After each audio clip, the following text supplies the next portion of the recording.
আর এবার রায়গঞ্জ পুরসভা এলাকার ছবিটা আপনাদের সামনে তুলে ধরি, যেখানে বিজেপির তরফ থেকে অভিনব কায়দায় প্রতিবাদ করা হয়। রাস্তায় জমে রয়েছে জল, নিকাশি ব্যবস্থা একেবারে বেহাল, তার মধ্যে টানা বৃষ্টি, যে কারণের জন্য এবার রাস্তায় জমে থাকা নোংরা জলেই সাঁতার কেটে প্রতিবাদ করল বিজেপি।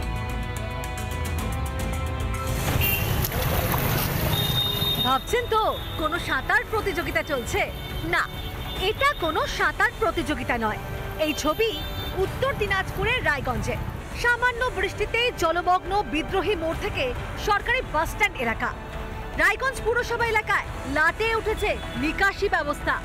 এমনই অভিযোগে অভিনব প্রতিবাদ বিজেপির। নোংরা জলে সাঁতার কাটতে দেখা গেল বিজেপি নেতা বিশ্বজিৎ লাহিড়ীকে। নগর এলাকাতেই আমাদের পৌর প্রশাসক সন্দীপ বিশ্বাস থাকে।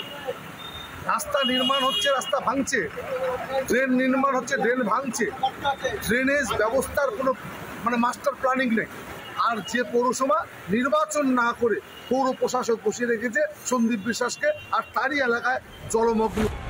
এর আগে জমা জলের প্রতিবাদে নোংরা জলে সাঁতার কেটে প্রতিবাদ করেছিলেন চাকদার বিজেপি বিধায়ক বঙ্কিম ঘোষ। নিকাশি সমস্যা জেরবার সল্টলেকও, এখানেও জমা জলে সাঁতার কেটে প্রতিবাদ করেন বিজেপি কর্মীরা। আর কতদিন এভাবে নরক যন্ত্রণা পোহাতে হবে স্থানীয়দেরকে? এত কাণ্ডের পরেও কি পুর নির্বাচন হবে? ঘুম ভাঙবে কি প্রশাসনের? তুষার বিশ্বাসের রিপোর্ট, রিপাবলিক বাংলা।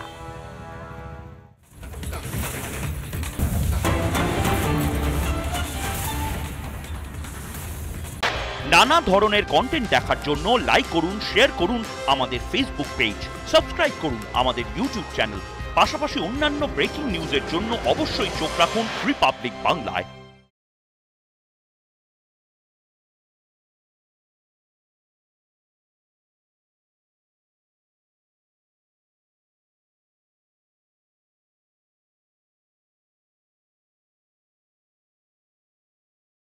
নানা ধরনের কন্টেন্ট দেখার জন্য লাইক করুন, শেয়ার করুন আমাদের ফেসবুক পেজ, সাবস্ক্রাইব করুন আমাদের ইউটিউব চ্যানেল।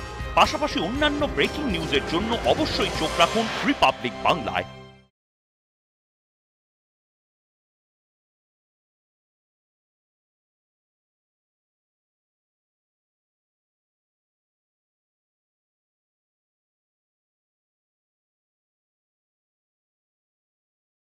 নানা ধরনের কন্টেন্ট দেখার জন্য লাইক করুন, শেয়ার করুন আমাদের ফেসবুক পেজ, সাবস্ক্রাইব করুন আমাদের ইউটিউব চ্যানেল।